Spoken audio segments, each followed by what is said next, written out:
everybody, this is me, Mickey Nobody, here with Chaos Under No Ties, and this is an episode of Feral Strays. I am very, very privileged to introduce the king of blech, as I'm going to be calling him. It's Levi Taurus of Chuggaboom. How the hell are you doing, dude? I'm okay, mate. I'm confused by the nobody name. Why are you nobody? This doesn't seem fair. So I joined a band a couple years ago, and before, like the date before I joined them, they had a show without a bassist. So for a laugh, they introduced their bassist as Mr. Nobody on stage, and I was like, "Yeah, I like a good gimmick. Let me steal that." And then our band did 2 more gigs and never again. So I've just and now you are a nobody. So everything's it all comes full circle. Exactly. Yeah, I'm good. Thank you for asking. I've got my Thunderbird 2, and I've got my Nerf gun. So everything is good in Levi's world. Yeah, I was a Captain Scarlet kid. Oh yeah, okay. Mr. Runs and all of that bullshit. Right, so I wouldn't be doing my job if I didn't ask you, what is the beginning of the end all about for Chuggaboom? What's going on? Oh, you're in there with the big things, straight in the deep end. I'm looking for my Emmy for journalism. Journalistic, whatever the award is. Can't remember what Pulitzers. That's it. No, there you go. You've done your research. So the start of the end is the beginning, the start of the beginning of the end. It is on the 12th of December this year. We will be putting on Chugmas 2025. This is not new news. However, it will be the beginning. I keep saying the beginning or the start of the end of something. If you want to know what that is, you have to be at Chugmas. It's going to be probably our biggest ever show in terms of importance, and if you are a Chuggaboom fan, then I would just encourage you to come to the show so that you are a part of what we are doing, because it will be a big moment for us, and it is the start of the end. And if you want to know what that means, you have to come to Chugmas.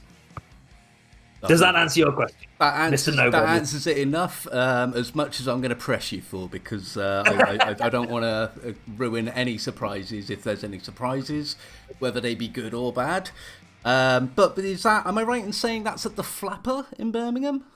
It's not. It's at the O2 Institute 3 in Birmingham, yeah. Historically, we've done Chugmas in London.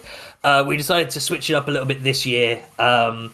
We did the Black Heart and then downstairs at the Dome 2 years in a row. And we thought, let's bring it home, because most of us are kind of Birmingham based. So we thought, let's bring it home. It's been a little while since we've done, a headline show in Birmingham. So let's bring it home. Also, at the time, we were expecting to do a London show about a month ago from now. So but that didn't happen for one reason or another. So yeah, Birmingham this year, it's going to be really, really good. It's the sort of show. So for Chugmas shows, we actually hire the venues ourselves. It's not organised by a promoter or anything. So we kind of have free reign with the shows within restrictions, like curfew at the Institute on a Friday is 10 o'clock. So the show will be over by 10 o'clock. But apart from kind of that sort of thing, like, we can go a bit more wild than we normally can. We can get away with a few more things. So we have to pay for the security, all of that stuff. So it's it's not a small endeavor for us to put these shows on, but they're really important for us and the fans, and a lot of juggalos. They make sure that Chugmas is the show that they go to. They travel from all over the place to come to it. So it's a big thing for us. And this year in particular, I think is going to be really, really good. Awesome. I've got a friend who's actually travelling up from this way in Wiltshire. I was speaking to him a couple of days ago, and yeah, he's already got his hotel booked and ready and everything ready to go. He makes it every year for you guys. He tries to get out to as many shows as he can. I believe he brought his son to, I want to say, his first ever gig up to see you guys. I think on your last tour. Nice. And obviously, you never disappoint. Well, we do get that a little bit. For some reason, people think Chuggaboom is a family affair. There's a family in Wales that come to a bunch of shows, and one of their kids was too young the first time they all came. I think it was in Swansea, and they were the only people in the room. And they said, "Can you make a video for?" I can't remember what the child's name was, but can you make a video because he couldn't be here? And then the next time they came to the show, they were all there. It was like 7 or 8 of them, and it was like, what the hell is going on? You shouldn't be listening to Chuggaboom. You're too little. But that does seem to be a thing. People introducing. I wonder if it's because we're not we've got songs that aren't super heavy, and so it's like an introductory kind of path, I guess. On that note, is it safe to say that you guys have kind of calmed down since you started the Chuggaboom project? What's 11 years ago? Sorry? What's his name? Joey. Joey, yes, good name. Hi, Joey. What's good? Calm down. In what sense? So obviously, things like the first couple of records, Zodiac Arrest. And Microwave. Yeah, I can't remember the full name. But they were quite, I don't want to say, well, I suppose, they were kind of controversial with some of the lyrics in places. And in that sense, I feel like, I don't want to sound like a grumpy old man about it, but you've calmed down in that sense. Like, there's not quite as much shouting and swearing. Well, it's funny because... I think that is just an age thing. When we wrote Zodiac Arrest and all of that, I wasn't running lyrics by anybody. There was no filter, and Johnny became that filter over time. And a lot of song topics are suggested by Johnny now, and we write a lot of lyrics together. Most of the time, a song lyrics will be written by both me and Johnny now. So it's not that we are censoring ourselves or anything. It's just before it was whatever the fuck I instantly came to my brain, and then it never changed. Whereas now there's a bit more of a process to it. But I wouldn't say we've calmed down. I'd say we're less. We've been poking the bear a bit less. Sure. But I think that might change soon. Well, that was actually one of the things you mentioned while we were talking about getting this set up, is you wanted to specifically point out some of your kind of industry irks. And bedbugs, I think you called it. So seeing as how they're not in song anymore... Bugbears. I don't call them bedbugs, bugbears. What's annoying you these days? What's going on in the music scene that Levi Taurus should rather have deleted? I think there are so many... It's really live music that I have major problems with. I think there's so many crimes against music that are happening now that... I personally feel, and I've posted about this on my Facebook page and whatever, because I'm a boomer and I complain about things on Facebook. But there are a lot of things that I find completely unacceptable So if I pay money to see bands, which I do often, I don't know anybody in any industry anywhere, so I have to buy my fucking tickets. Thank you very much. Which is very expensive nowadays, might I add. It is.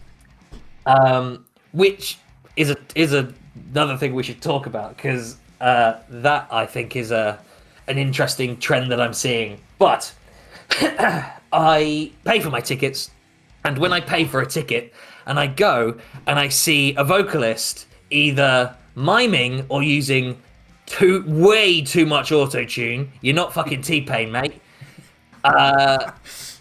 I get angry and annoyed, and then I look around the room and I say, am I the only one that's noticed this? And yes, I'm the only one that fucking notices. And it's like, I don't understand why we're letting vocalists get away with lying to the audience, because the audience think they're hearing a vocalist's real voice, whereas actually they're hearing either pre-recorded tracks that were recorded months ago before they even headed out on tour, or they're hearing it through an auto-tune pedal, which now I've fucking researched this because it's pissed me off so much that you can pre-program the notes that the singer is singing as MIDI notes that you can feed into the auto-tune pedal, so no matter what the singer does, it just snaps perfectly to the correct note, which at that point is no longer singing. Yes, I will wholeheartedly agree with you on that one. In which that is taking out all of the talent that you may or may not have. Which it makes me mad because I have spent so long. Like, you'll go on YouTube and find bad videos of me performing. You will find them because they exist, because I'm a human who actually sings. You know, you'll also find videos where I sound good because, you know, I'm warmed up. It's not 5 days into a fucking tour, you know, all of this stuff. But people pay to see live music. I think, at least this is what I do. I pay to see what a band sounds like live. And when stuff isn't being performed live, or it's been tweaked so much that it might as well not be, I'm just like, what's the fucking point in training to sing well, learning good technique, you know, all of this stuff, when you, like, anybody could speak into that microphone and it would sound like they were singing.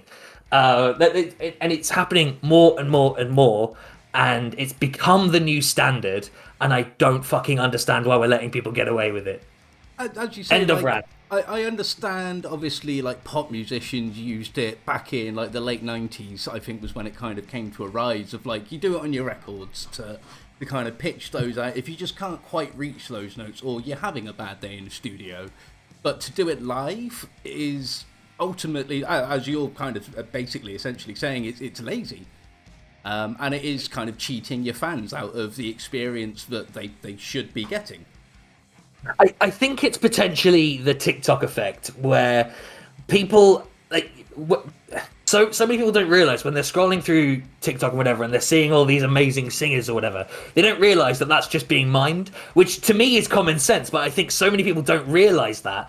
And there's this kind of weird effect where people expect to hear that when they go to a live show now. They expect to hear this perfectionism because, you know, that's what they've seen on TikTok or whatever. And we're now, like, especially younger fans now, they're growing up with this super perfect expectation that when, you know, people are, like, people don't sound like that, it's a bit like, oh, they're, you know, whatever. I mean, that's a bit of a kind of assumption on my side of what is causing it. I do also think with phones being around now all the time and everybody can film every show, vocalists don't want to go like, oh, they caught me at a bad time there, or, you know, there's a lot of kind of social media pressure to always come across perfect. But, you know, I like, one of my favorite bands in the world right now, Holding Absence, you know, Lucas is an absolute fucking legend. I don't know if he interacted with us once on Twitter, and that was like the best thing that ever happened to me. But you know, like, Lucas is a brilliant vocalist. And it, like, sometimes he doesn't hit all the notes, and that's fucking fine because it's that you're watching a live band. But at least he's not pretending. Like, at least he's not, like, kind of faking it. Do you know what I mean? Just because it's not quite what it sounds like on the record. And I think, you know, there are some brilliant vocalists out there that are doing this, and I don't understand why, because they are brilliant vocalists. I think potentially touring schedule might have something to do with it. You know, these people are doing 50 dates on the trot and their voice will go. But then I just think, don't do 50 dates on the trot. Work in a few rest days, for fuck's sake. Like, if we can afford to take a couple of rest days out on a tour where if we're not playing a show, we're not making any money and actively losing money through petrol and food and everything. If we can afford to take a few rest days to make sure that we're all kind of tipped up, I don't understand why these big bands can't. So anyway, I don't know if you want more from me on that topic or not, but it is bad. But I tell you what is almost worse, and this has been a thing for longer. I don't think it's worse, actually. I think it's about on the same level, is when you get and some of my closest friends that are in bands do this, and I call them out on it all the fucking time, is when you hear main guitars on backing track, bass on backing track, all of this stuff where you're like, okay, yeah, I get it, you don't have a bassist, fucking get one. If you've got a guitarist, you know, you can find a slightly worse one to play bass. Like, it's, you know what I mean? Like, it's not that fucking difficult to find a bassist. You know, I there are exceptions to this. Like, so I saw Electric Callboy play Slam Dunk a few years ago, and their drummer, I think, broke his foot or something, and so he couldn't play. And so they put like a dummy on the drummer's seat, and you know, clips of that, yes. Yeah, and they had like backing track drums or whatever. They made fun of it themselves on stage. Like, it was a bit of a thing. It's not what they normally do. It's not like, you know. So I think there are exceptions to that. If somebody's really sick or whatever, and there's nobody there to like kind of learn the parts and come out on tour with you or play one show, you know, session musicians are expensive. I understand that, but when it's your normal behavior to just have fucking guitar, like a whole guitar track all the time on backing track, or bass, or, you know, fucking singing on backing track. I just think there's so many crimes now, man, that for some reason people don't care about. And it makes me sad, and I'm going to do something about it. I have one thing to counter that argument with, and yes. I only say it because it's something I've gone online, and although I'm very much in your camp of I don't think it should be happening, of people auto-tuning, people having pre-recorded stuff, but then there's people like Axl Rose, who they play shows, they cost the bloody earth to get to. I'm not a Guns N' Roses fan, but you listen to anything that he's done live in the last couple of years, and it's quite frankly terrible. I think he's one of at least the very few people, definitely the minor percentage, that probably should just play to a track, just mime on stage, and people will probably leave a lot happier. That is my only devil's advocate that I'm going to give here. Devil's advocate example that I'm going to give here. I understand that, but also you could take a leaf out of the John Cena book, and when you can't do it anymore, you stop. Yes, that is exactly that is also the other option.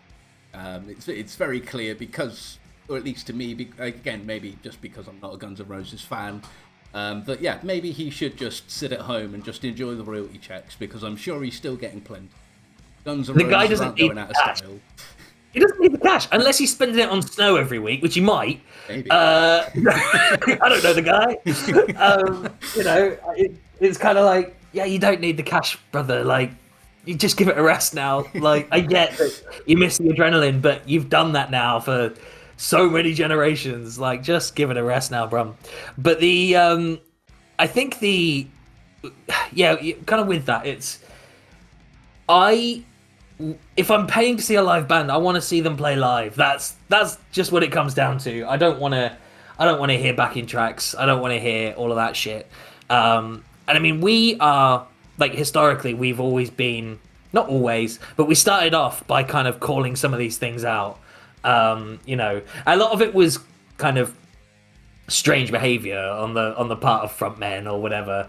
But I think now, like, culturally, we've all just come to accept that people sound auto-tuned when they sing live, and I think it's unfair to singers because it adds so much pressure to never fuck up. And I think fucking up is one of the best things you can do at a gig, because it like, people saw, like, people go, okay, yeah, well, at least I saw that for real, at least I was there when it happened, you know.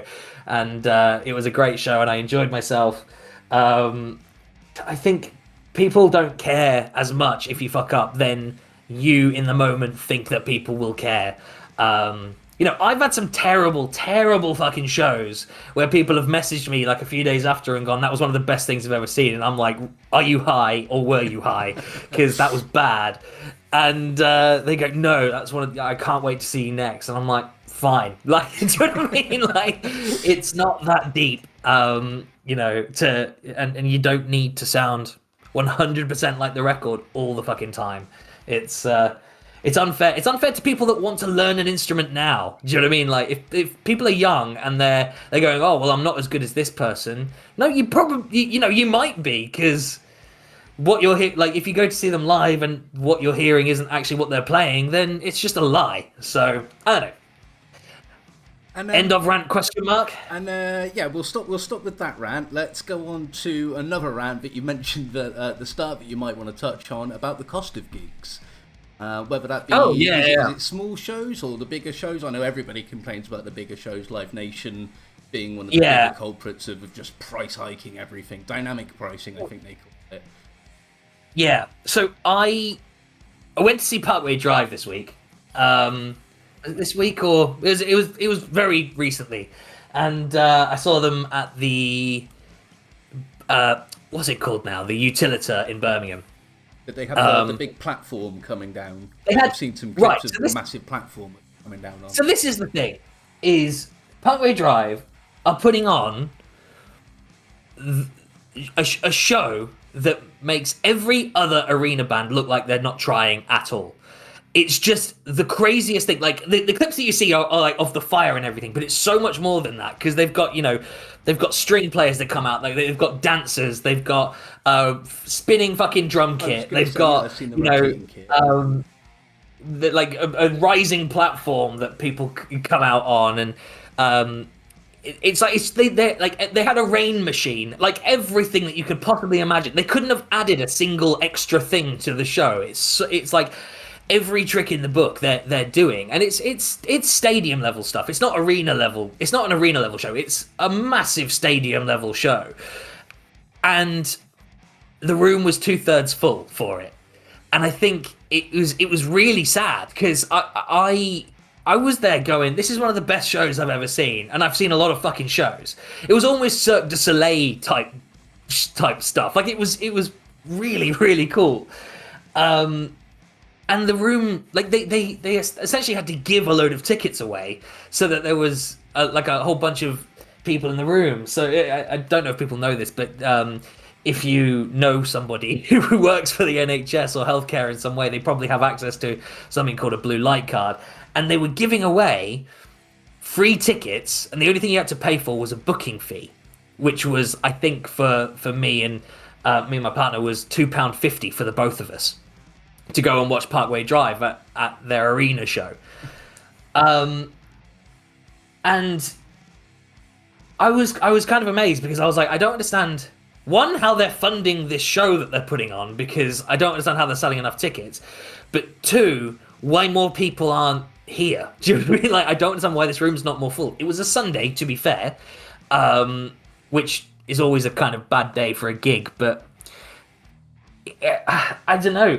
It really surprised me, and it like really kind of drove home that people, I probably would have paid 30 quid to go and watch that show off my own back. Probably would have paid 30 quid. I think that would have been a really great use of money. But tickets were like £55 or something, and I think that's a tough ask for most people.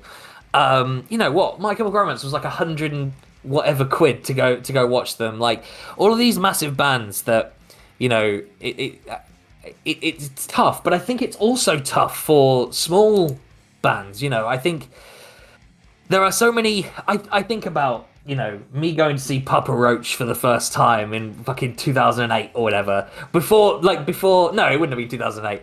Maybe 11 or something. And like after, when they'd kind of fallen off a bit before the skyrocketing back to, you know, the galaxy like they are now. But I think Getting Away with Murder album. I'm thinking kind of Metamorphosis era, that kind of fifth album kind of lull that they fell in. I was seeing them there, and tickets, I believe, were £5. And that was for the band that released Last Resort, for fuck's sake. Like, tickets were £5. I mean, the UK was in a completely different spot at that point, to be fair. But I think it seems crazy to me that we've gone from there to where tickets are now, like, kind of by default 30 quid. Like, if you want to go to a show at an academy in the UK, you're probably paying £30. You know what I mean? Like, and that's a lot of money for people, especially if they also need to get accommodation, because there are so many tours now that don't come to the city near you. There's a lot of UK tours that are fucking maybe somewhere in Scotland, Manchester, Nottingham, and then they're gone. Do you know what I mean? Like, so there's so many parts of the UK that they don't go to, so you've got to travel, and you probably, unless you're going to drive back the same night, you have to get accommodation. And I think that is now so expensive that it just becomes an impossibility for people to get to shows.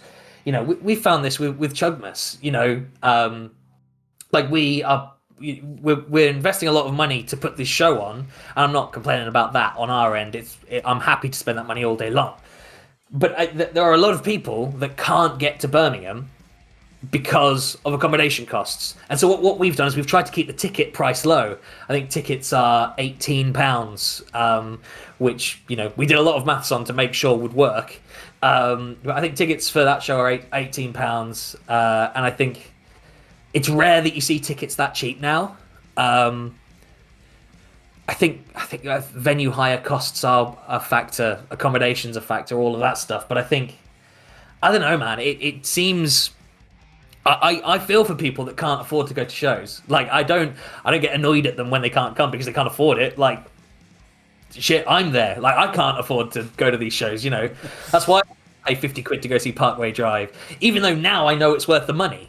Do you know what I mean? Like, it's I don't know. It's a weird spot that we're in at the minute with ticket prices. But again, I don't think it's just ticket prices that are the problem. I think ticket prices aren't helping the problem for sure, and there are massive shows that aren't selling out.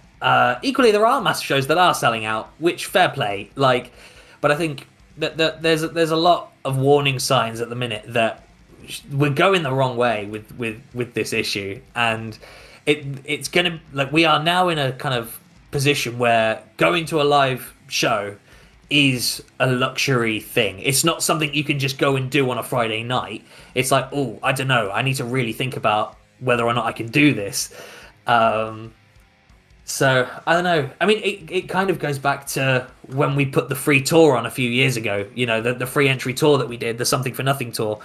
We did that because the cost of living is actually wasn't as bad as it is now. Do you know what I mean? Like, you're not wrong there. So yeah, like we were aware that it's an expensive thing to come to a show, so we'll put on a show for free that you don't have to pay anything on the door. The venue might earn enough money, in beer sales to cover the cost of the venue hire, which massively limited where we could play because nobody wants to put on a free show. So it goes back to that, and it does kind of make me want to do something like that again, because even though we'll probably lose money, like, we're not in it for that. We want people, like, the point of Chuggaboom now is to just put on shows that make people happy, and I think that for us is the most important thing.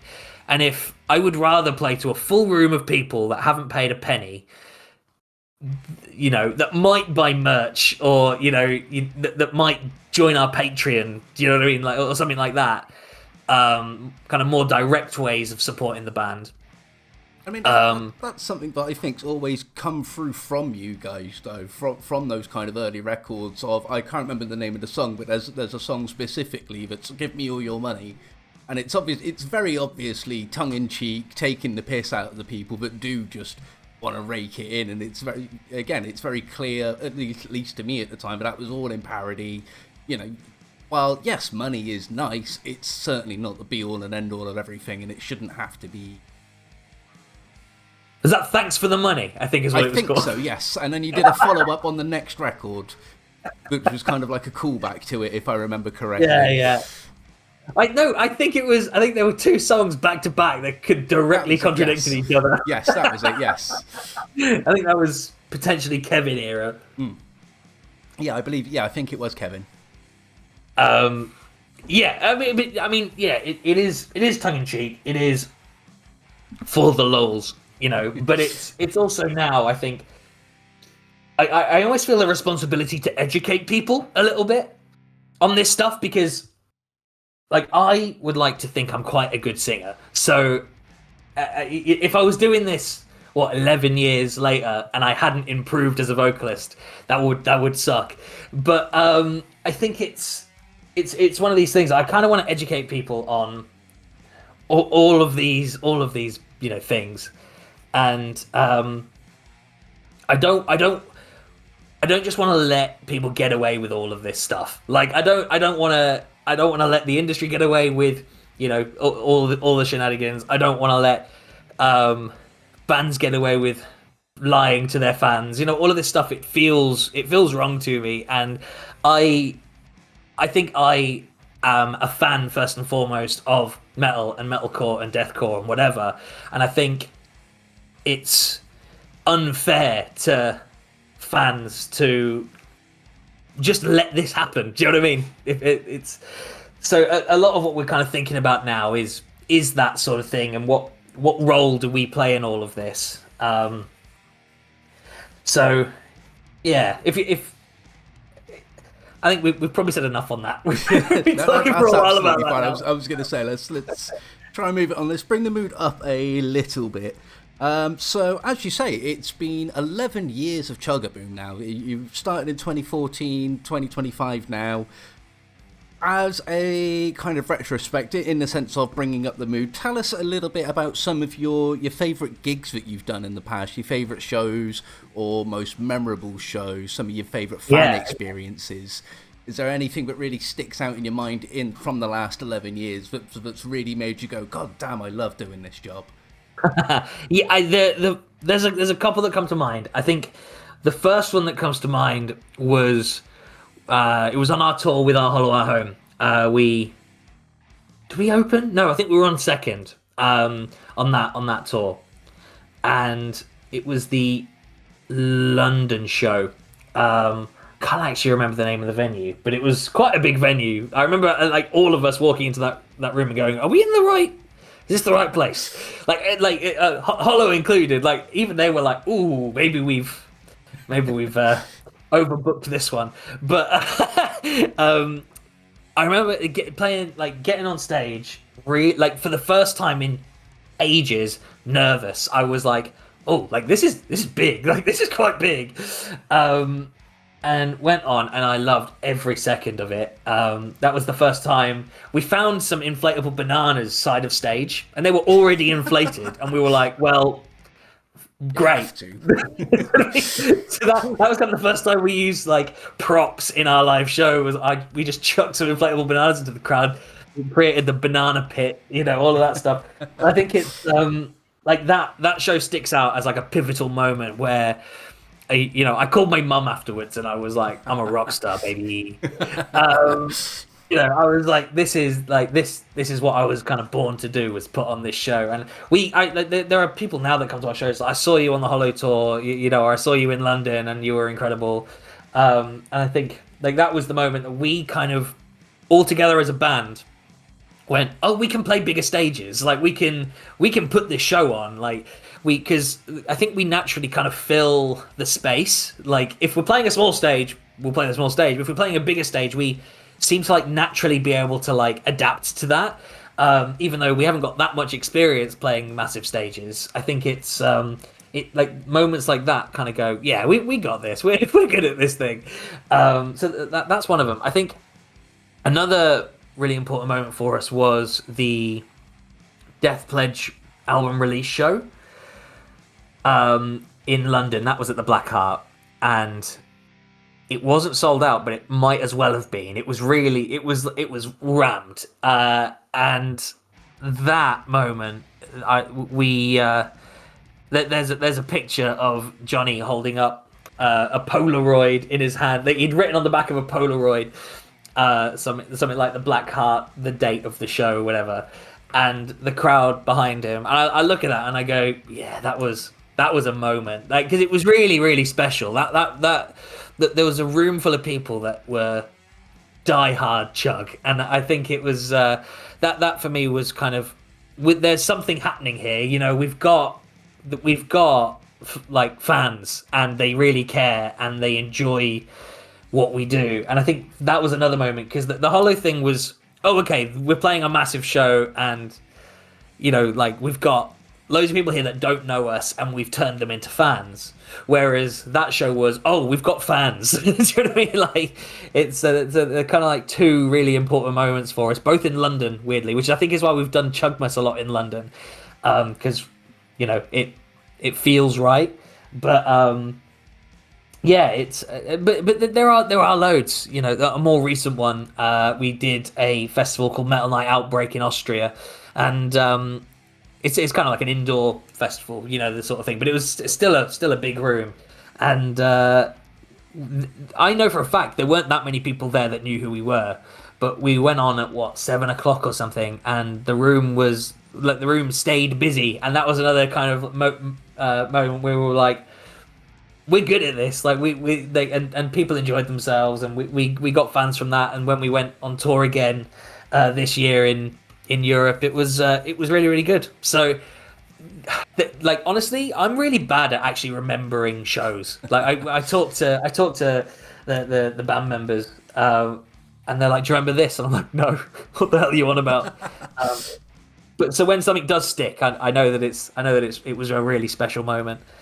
So yeah, but there's loads, to be honest. Like at this point, 11 years in, I've had tons of amazing, experiences on stage. So awesome. Well, in which case, we've got some questions about your bucket list. Is there anything that you maybe wanted to do with Chuggaboom that you haven't been able to do yet?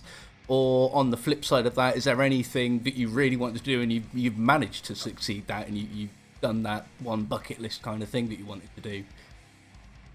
I'd say going into Europe was the first bucket list. Hang on, scratch. Going to Europe was the first kind of big moment that it was like, okay, great, we've done this, because there was a period of time where we reached out to the fans to be like, yo, hook us up with some people in Europe, because we don't know anybody, and we ended up kind of stumbling across somebody who believed in us, and put on our first show. It was in Vienna.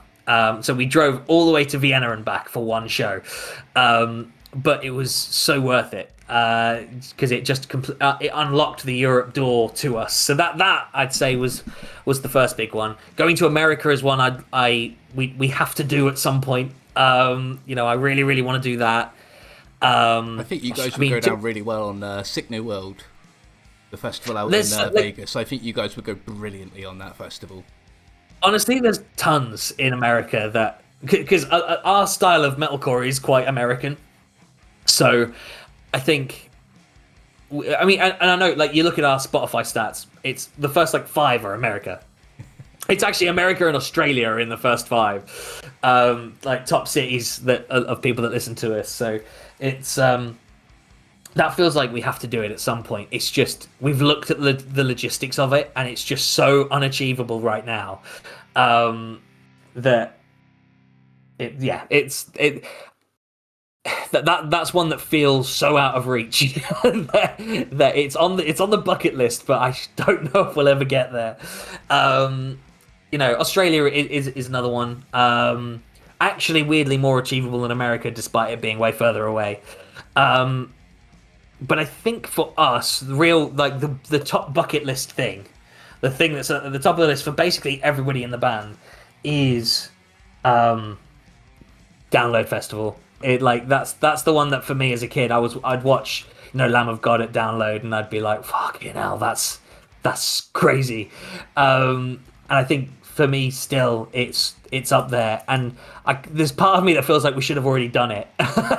Do you know what I mean? Like small stage, not fucking main stage, but I feel like for bands to get on the smaller stages now for places like Download.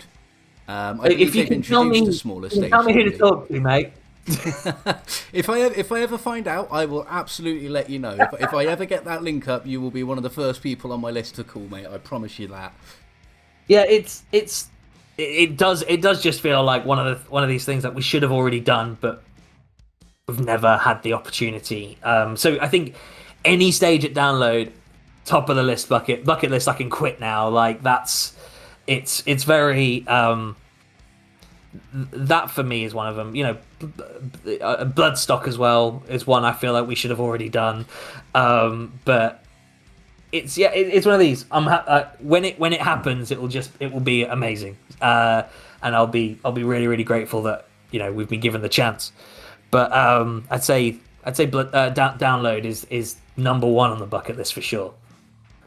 Brilliant. And then the next thing, again, based off of another post you put up, I believe it was possibly even yesterday at this point. You've obviously you've had previous guest vocalists on your tracks in the past.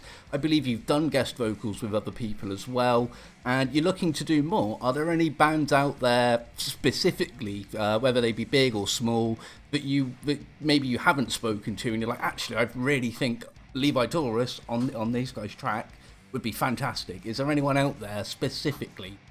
And then obviously not so specifically as well, I guess. Is there anyone else that maybe kind of left field that you'd want to work with? Other than Ed Sheeran. I've already said Holding Absence are one of my favourite bands in the world ever. If we got to do anything with them, whether, we got Lucas on our track or something weird happened and I ended up on one of theirs, that would be amazing. I think it's difficult saying I should be on their song because that makes it kind of makes it seem like. Well, again, it's more of a what do you think you would sound good on rather than you should be on there. What do you think could potentially be lifted by an appearance from yourself? It's an interesting one. I'd say it would probably be a band.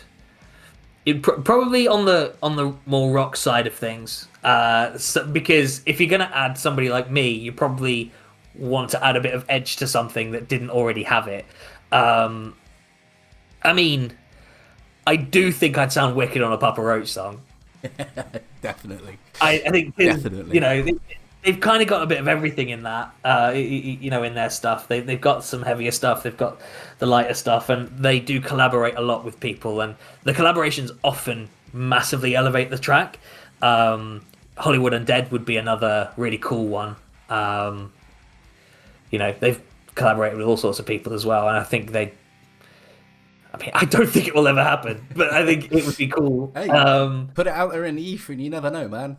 Put it out in the ether. That would be dope. But, honestly, like every band that I listen to, I'm like, I'd love to do that. Dayseeker would be a really cool one. I think there's kind of scope there for that to work really well. Fucking Bill Murray. I'm gonna put that in the ether. Bill Murray would be sick. Yes. And to be fair, he had Will Ramos on the track and things, so it's not like it's completely wild and out there. Perfect. Well,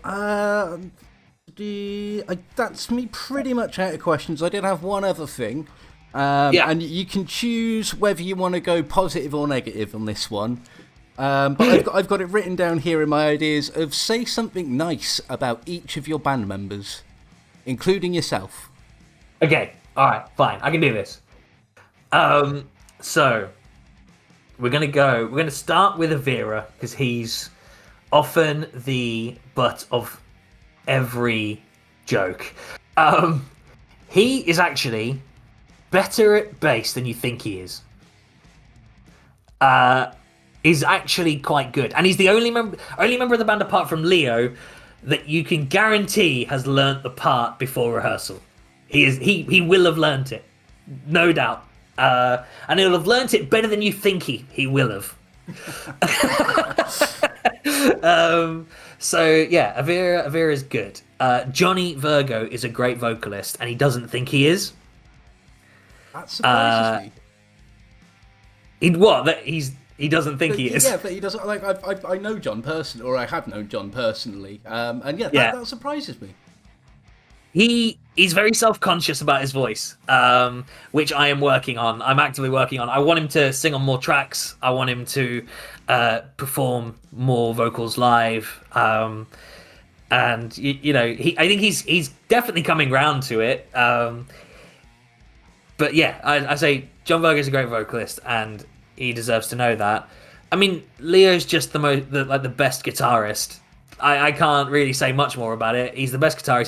He's an awesome songwriter, collaborator.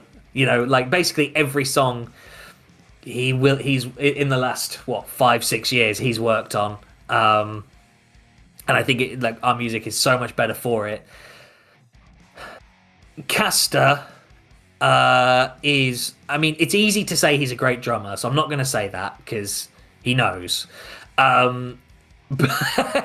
So I'd say he's full of he's desire to actually kind of make things happen and push things forward. He's very we should try this, or we should do this, or he's also very good at connecting with people and kind of networking and that sort of thing. Johnny's good at that as well, to be fair. But lately, Castor's been doing a lot of, I've spoken to this person and they're interested in this, or that sort of thing. So, have I missed anybody? Just you, Vera. You got to say something nice about yourself as well. I can't let you leave here after we've spoken about so much negative. I can't let you leave here in that headspace. So you've got to say something nice about yourself as well. I am really good at writing choruses. Hard agree. Choruses are my thing. Songs like Death Pledge and I Don't Wanna, they're melodies that pop into my head when I'm doing something not musical related, and I have to just go, hang on a minute, I need to get this down somehow. Often I'll just get inspired by something, and I go, I need to fucking record this. I think that's the thing. I don't think I have ever lost, is my ability to write a chorus, and I think even my worst ones are still decent. Like, so that's my nice thing about me. But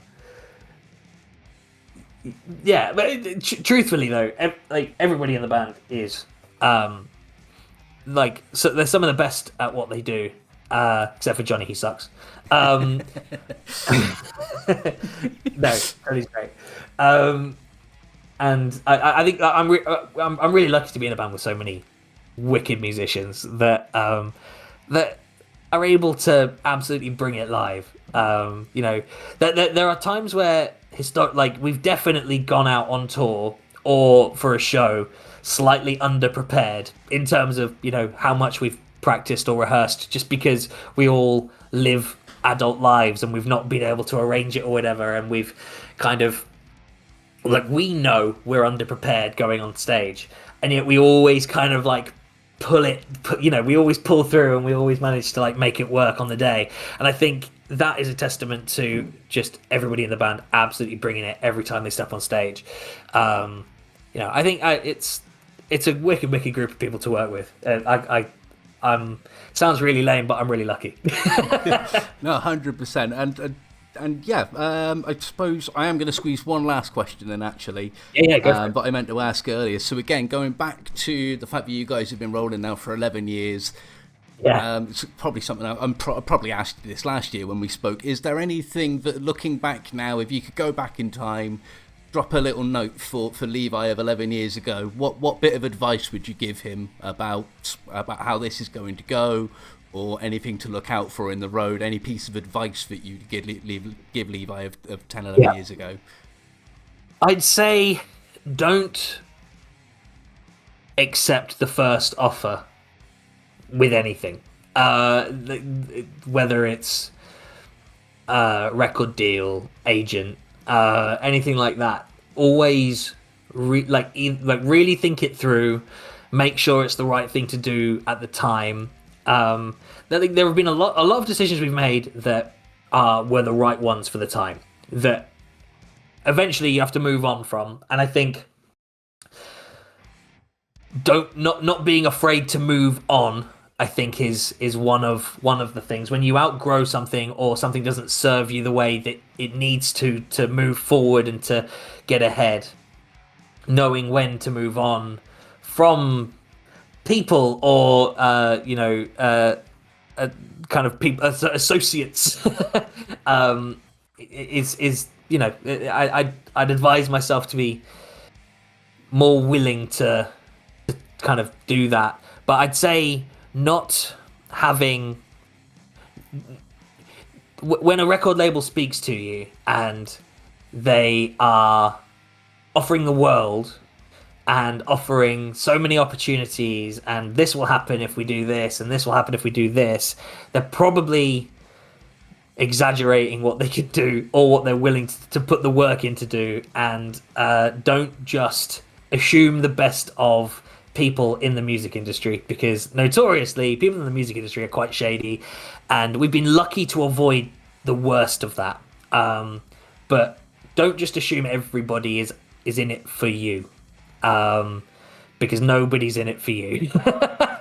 If you're in a band, you are the person who's going to be taken for a ride, and I think that is that's something to remember for anybody who's in a band. Is just because a label is talking to you, don't think that you've made it and that you're, because you're going to have to work harder than you've ever worked before, to make the most of an opportunity like that. You're not just going to be handed everything on a plate. Yeah. Perfect. Well, in which case, I am going to let you enjoy the rest of your Sunday afternoon. Thank you so much, man. It's always a pleasure to talk to you. You're always such a great interview. So I'm going to, as I say, I'm going to let you get off and enjoy the rest of your day. Go ahead and plug the Chugmas show one last time. Let people know where they can get tickets, and plug your merch as well. Where can people get your merch? Absolutely. So we are playing Chugmas at the O2 Institute, Birmingham, on the 12th of December 2025. 12/12/25. It's a big moment. If you aren't a fan of Chuggaboom, this is the show you need to come to become a fan of Chuggaboom. If you are a fan of Chuggaboom, wonderful. I'll see you at the show, because there's no reason for you not to be there. I think tickets are on sale on Ticketmaster, unfortunately. But that's where they're on sale, baby. Live Nation. The merch is chuggaboom.wtf, as in what the fuck. Chuggaboom.whatthefuck is where you can find our merchandise. That's also just our website, but the merch is there. And not everything, but there's tons of stuff on clearance at the moment, because we just need to get it out of Johnny's room. Johnny needs his spare bedroom back, and it's full of merch that we've not sold for years. So we're clearing that all out, which means there's some shirts up for sale for like £4.99. So if you don't have any Chuggaboom merch, grab some now, because it's never going to be this cheap ever again. We don't do sales ever, so this is a big one. Chuggaboom WTF is where you can get the merch. We've also got the Patreon as well, if you're interested in that. Just search for Chuggaboom Patreon or the Chug Life Patreon. It will appear. We've got an awesome community of people on Discord. It's that we speak every day. We jump on gaming sessions. I think Avera's jumping on to play some stuff later with the fans in the chat. So yeah, it's a really, really good place to be. It's really wholesome. They often arrange big Airbnb situations for when they come to our shows and things. They go out for night outs together. There's tons of people that have connected and go to shows, and it's really, really cool. So yeah, I'd say the Patreon is the other thing. If you wanted to support us while we're getting taken for a ride by people in the industry, let's go. Right, well, I think we should cut it there before you go off on another tangent that might get you in a bit of trouble. I'm done. This is cathartic. Can we do this again? Let's do this after Chugmas. Absolutely. You are more than welcome anytime, and you are one of my favourite people in this industry. You're always an absolute pleasure to chat to. So yeah, anytime. I would love to have you back on this show. God bless. Thank you, Chug man. bless. Enjoy the rest of your Sunday, man. Thank you. Will do. Thanks very much. See you soon.